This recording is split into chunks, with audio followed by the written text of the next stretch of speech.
सरळ सांगितलंय चल तुझं मत घेऊन मी काही निवडून नाही आलो. तो बिनविरोध आला ना. कसा लागता तेवढे तुम्हाला पैसे फसवताय तुम्ही. तुमचा भ्रष्टाचार एवढा आहे. एका एका कामामध्ये टक्केवाऱ्या तुमच्या एवढ्या आहेत. तुम्हीच बोलला होता शेतकऱ्यांची कर्जमाफी. तुम्हीच बोलला होता कुठला काढला जुर्माना शोधून. मी शोधत होतो की तुमच्या कारकिर्दीमध्ये तुम्ही किती किती किती किती योजना बंद केल्यात. त्या सगळ्या मी शोधत होतो. निवडणुकीकरता फक्त योजना कशा चालू केल्यात. झुणका भाकर केंद्र असेल काय काय काय काय भरपूर ती योजना असेल त्या सगळ्या योजना तुम्ही कशा बंद केल्यात. ह्या तुम्ही त्यावेळेला उद्धव साहेबांना सांगत होतात की तुम्ही स्थगिती सरकार म्हणजे त्या सरकारमध्ये तुम्ही पण होतात. कमीत कमी तेवढं तरी टाळायचं असतं. ते पण तुम्ही टाळत नाही. पण ठीक आहे काय काय बंद केलं तुम्ही. निवडणुकीच्या पूर्वी लोकांची मतं मिळवण्याकरता तुम्ही सगळं पदरात पाडून घेतलं आणि निवडणूक संपल्यानंतर काय केलं. कुठं गेला आनंदाचा शिदा. त्याच्यानंतर काय गणपती आला नाही, दसरा आला नाही, दिवाळी आली नाही. कुठं गेला आनंदाचा शिदा मामा. आनंदाचा शिदा वाटत होते त्यावेळेला स्वतःचे स्टिकर बिकर लावून. स्वच्छता मॉनिटर कुठे गेले. लाडक्या भावाला अप्रेंटिसशिपचा तुम्ही कोर्स देणार तर कुठं झाला. कोर्स का बंद झाला. मुख्यमंत्री तीर्थदर्शन योजना का बंद झाली.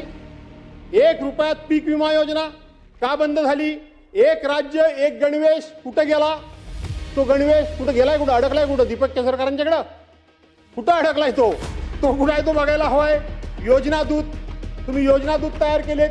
ही योजना कुठे गेली. नमो कामगार कल्याण योजना बंद करून टाकलीत.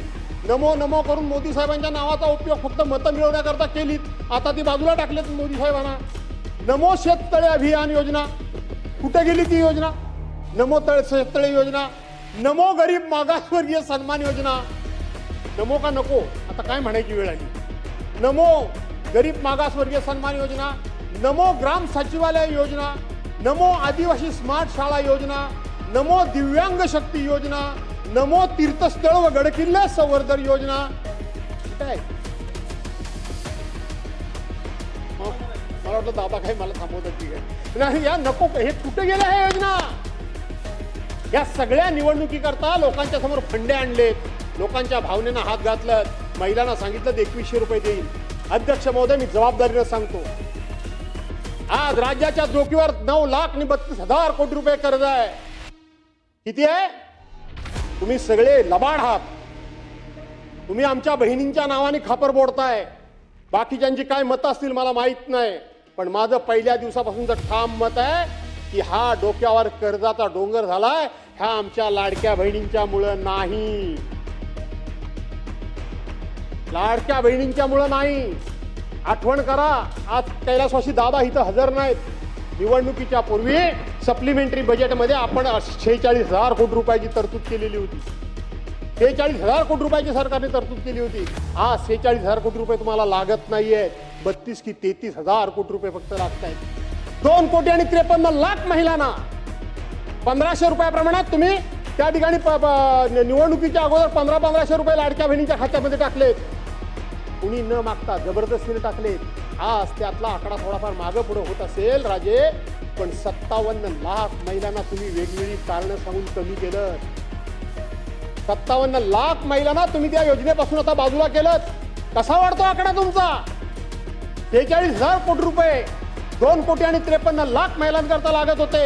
आज 57 लाख महिला कमी झाल्या. कसा लागतात एवढे तुम्हाला पैसे. फसवताय तुम्ही. तुमचा भ्रष्टाचार एवढा आहे. एका एका कामामध्ये टक्केवाऱ्या तुमच्या एवढ्या आहेत. काय झालं घोडबंदरच्या रस्त्याचं. सुप्रीम कोर्टाने तुमच्या कानपडात मारली. 6,200 कोटी रुपयाचं टेंडर तुम्ही काढलं. सुप्रीम कोर्टापर्यंत विषय गेला. डिटेल्स मी सांगत नाही. आणि तोच रस्ता 6,200 कोटी रुपयाचा रस्ता सुप्रीम कोर्टाने त्या ठिकाणी त्याचं इस्टिमेट वगैरे केलं. त्यावेळेला 3,000 कोटी रुपयाचा रस्ता झाला. एका योजनेमध्ये 3,200 कोटी रुपये तुम्ही भ्रष्टाचार केला.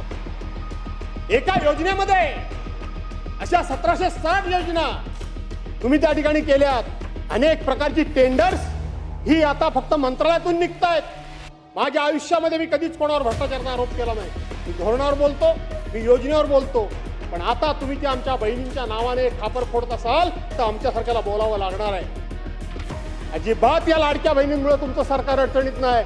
तुम्हाला हळूहळू या बहिणींमुळे सरकार अडचणीत आहे, बहिणींमुळे सरकार त्या ठिकाणी कर्जबाजारी झाले म्हणून तुम्हाला योजना बंद करायची आहे. नाही, आजच्या दिवशी तर मी सांगेन, तुम्ही निवडणुकीच्या पूर्वी बोलला होता 1500च्या ऐवजी 2100 देईल. उद्याच्या अर्थसंकल्पामध्ये अजून तो प्रिंट झालेला नाही. अर्थसंकल्प तो कधी होतो तुम्हाला चांगला माहिती आहे, अजून झालेला नाही मामा. अरे कसा होईल मला माहिती आहे ना तो कधी होतो तो. आणि म्हणून आता 2100 रुपये द्या. या 2100 रुपये. तुम्हीच बोलला होता शेतकऱ्यांची कर्जमाफी, तुम्हीच बोलला होता. कुठला काढला जून महिना शोधून? जून महिन्याला कुठला मुहूर्त येणार आहे? उद्धव बाळासाहेब ठाकरेंना तुम्ही वाटेल त्या परीने दोष द्या, माझं काही म्हणायचं नाही मला. परंतु कोरोनाच्या कालावधीमध्ये त्या काम केलेल्या माणसानं शेवटी तुम्हाला त्याची जाणीव नसली किंवा आठवण राहिली नसली तरी महाराष्ट्राच्या ती मनामध्ये. पण 2 लाख रुपयाचं कर्जमाफी होतात तुम्ही त्या मंत्र्यांनी. 2 लाख रुपयाची कर्जमाफी. त्याच्या अगोदर कर्जमाफी होत होती तेव्हा 73 प्रकारचे दाखले लागत होते. 73 प्रकारचे दाखले लागत होते. पण उद्धव बाळासाहेब ठाकरेंच्या सरकारमध्ये एका ऑर्डरवर 2 लाख रुपयाची कर्जमाफी एका क्षणात शेतकऱ्यांची झाली. कोणाचीही कुठल्याही प्रकारची तक्रार आली नाही. भ्रष्टाचाराची पण तक्रार आली. त्यांनी प्रोत्साहनपर योजना, हे प्रामाणिकपणे कर्ज भरतात. आपण ज्याला भरणं शक्य नाही त्यांना मदत करतो, पण जे प्रामाणिकपणे कर्ज भरतात त्यांना सुद्धा प्रोत्साहन दिलं पाहिजे आणि त्यांना सुद्धा कर्ज भरण्याकरता उद्योग केलं पाहिजे. म्हणून 50,000 रुपयाची योजना त्याच वेळेला जाहीर झाली. काढून बघा बजेटचं पुस्तक, सरकार पडलं त्याच वेळेला 6,000 कोटी रुपयाची तरतूद त्या बजेटमध्ये तयार झाली, त्या बजेटमध्ये झाली. म्हणून या राज्यपाल महोदयांच्या भाषणातून तुम्ही लोकांना फसवण्याचे जे काही उद्योग केले ते जरा बंद करा. पण मी तुम्हाला आता सांगतो की तुम्हाला आता भविष्याने फसवण्याची गरजच नाही. राज्यपालांचं भाषण चांगलं ठेवण्याची गरजच नाही. आता तुम्ही नवीनच फंडा काढला होता.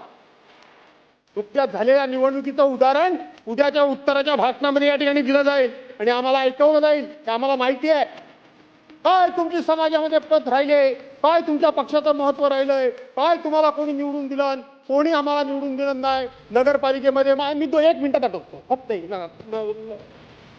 काय ते नाही मी ऑनलाईन राहत नाही. मी राहिलो तर बरेच मुद्दे पण नको आता ऑनलाईन मी आता संपवतो. आणि म्हणून तुम्हाला मतं कोणी दिला नाही. नगरपालिकेला, महानगरपालिकेला, जिल्हा परिषदेला, पंचायत समितीला कुणी मतं दिला नाही म्हणून मी जोरजोरात सांगाल. बाबा आपला आवाज जरा विचारा. इतकी वर्ष तुम्ही आम्ही सगळेच राजकारणामध्ये आहोत. अरे काय हे मतामागं पैसे तुम्ही वाटप चालवलं, हे काय चालवलं काय पर मतामागं तुम्ही वाटप काय चालवता, काय चाललंय याचं बुमरॅंग होणार आहे. आम्ही काँग्रेसला शिवाय देतो तुझ्या काळात, भाजप आणि शिवसेना आम्ही एकत्र होतो. पर मताला पैसे. आता तर त्याच्या पुढचा खंडा ईव्हीएम संपलं, मतचोरी मतदारांची कमी जास्त करणं हा विषय संपला. आता मताला पैसे वाटणं संपलं. आता तुम्ही समोरचा उभा राहिलेला उमेदवारच मागे घ्यायला लावता, बिनविरोध करता. अरे करताय काय या लोकशाहीचं? त्या मताला काय किंमत राहणार आहे की नाही? जर मतदानानं जर एखादा सदस्य निवडून आला नाही तर त्याच्या भागातला जो कोणी मतदार असेल किंवा नागरिक असेल तो त्याच्या दरवाज्यात कुठल्या तोंडानं जाणार, त्याला कुठल्या तोंडानं जा विचारणार की माझं तू काम केलंच नाही, मी तुला निवडून दिलाय, माझं मत दिलंय, माझ्या गावाचं काम केलंच नाही. तो सरळ सांगितलंय चल तुझं मत घेऊन मी काय निवडून नाही आलो. तो बिनविरोध आला ना. 1952 साली देशाच्या सार्वत्रिक निवडणुका झाल्या. 2026 पर्यंत फक्त 52 लोक बिनविरोध निवडून आले. पण एकट्या परवाच्या महानगरपालिकेच्या निवडणुकीमध्ये तुम्ही 68 लोकांना बिनविरोध निवडून आणलं. अरे संविधान तुम्हाला काय मान्य आहे की नाही? घटना तुम्हाला काय मान्य आहे की नाही? लोकशाही तुम्हाला काय मान्य आहे की नाही? डॉक्टर बाबासाहेब आंबेडकरांनी देशाचे राष्ट्रपती असतील नाही तर माननीय पंतप्रधान महोदय असतील, हे मतदान केंद्रावर जेव्हा जातात तेव्हा त्यांना सुद्धा एकच मत देण्याचा अधिकार आहे. आणि माझ्यासारखा तुमच्यासारखा सामान्य माणूस जेव्हा मतदान केंद्रावर जातो त्याला सुद्धा एकच मत देण्याचा अधिकार आहे. एवढं त्या मताचं मोल आणि महत्व डॉक्टर बाबासाहेब आंबेडकरांनी 74 वर्षापूर्वी ठरवून ठेवलेलं आहे. कुठल्या दिशेनं आम्ही राज्य घेऊन जातो, कुठल्या दिशेनं आम्ही या ठिकाणी आमचा देश घेऊन जातोय. आणि म्हणून या ठिकाणी मी तुम्हाला एवढीच विनंती करतो की शेवटी हा लोकशाहीचं पावित्र्य जपा. शेवटी लोकमताचा आदर करा. तो सत्ताधारी आहे की विरोधी आहे, ते संख्येनं जास्त आहेत की मोठे आहेत याचा विचार न करता लोकशाहीला विरोधक पण पाहिजे आणि सत्ताधारी पाहिजे, तरच ही लोकशाही सन्मार्गाने मार्गाने चालेल, योग्य दिशेनं चालेल. न पेक्षा एक चाक काढून ठेवलं तर नक्की दुसरं चाक हे तिरकत चालणार आहे, ते सरळ कधी जाणार नाहीये. आणि म्हणून आम्ही संख्येनं कमी आहोत, म्हणून आमची टिंगल-टवाळी करण्यापेक्षा आमचा योग्य तो मान सन्मान राखा. आम्हाला लोकांनी निवडून दिलंय, आम्हाला तुम्ही एकही पैसा विकासाला देत नाही याचा अर्थ तुम्हाला असं वाटतं की तुम्ही आमची जिरवताय. आमची काहीही जिरत नाही. नियतीच्या मनामध्ये असेल ते घडेल, पण तुम्ही त्या भागातच वाटोळं लावताय, त्या भागातल्या जनतेबरोबर तुम्ही अन्याय करताय. तो करू नका एवढीच विनंती करतो. राज्यपाल महोदयांच्या भाषणाला विरोध का केला ते सगळे मुद्दे सांगितलेत. इथं अनेक मुद्दे या ठिकाणी सांगण्यासारखे आहेत. राज्यातली कायदा आणि सुव्यवस्थेचं किती वाटोळं लागलंय, किती बेरोजगार झालाय, त्या संदर्भात सुद्धा मला बोलायचं होतं, पण मी ते आता न बोलता मला आपण खूप वेळ दिला अध्यक्ष महोदय, आणि सभागृहाने सुद्धा मी जे जे बोललो ते पिन ड्रॉप सायलेंट ऐकून घेतलं, त्याबद्दल आपल्या सर्वांना धन्यवाद देतो. आणि राज्यपालांच्या या भाषणाचा विरोध करतो. राज्यपालांना तुम्ही सगळं खोटं बोलायला लावलं म्हणून तुमचा निषेध करतो, आणि तुमच्या नादाला लागून राज्यपाल खोटे बोलले म्हणून त्यांच्याबद्दल खेद व्यक्त करतो. थांबतो. जय हिंद, जय